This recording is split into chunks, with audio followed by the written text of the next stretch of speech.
Welcome. In front of me I have COROS Pace 3 and I'm gonna show you how to download additional watch faces on this watch.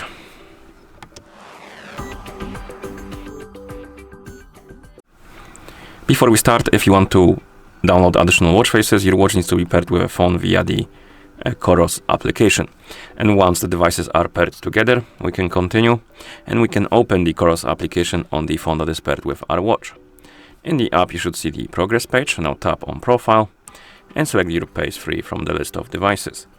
And here you will see the watch faces category under your watch. So tap on View All. It will open the watch face store, and here you can scroll through the list and look for something you like. Find the watch face you like, then tap on it, and then tap on Send to Watch. It will start uploading, and once it's done, it will be applied on your watch. You can also open the list of My Watch Faces. This is basically the list of watch faces installed on your watch. And here, as you can see, we have watch faces, and we have 7 out of 10. So there is a limit of how many you can install.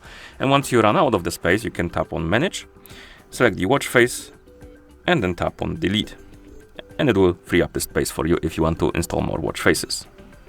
Okay, and that's how you download additional watch faces on this watch. Thank you for watching. If you found this video helpful, please consider subscribing to our channel and leaving a like on the video.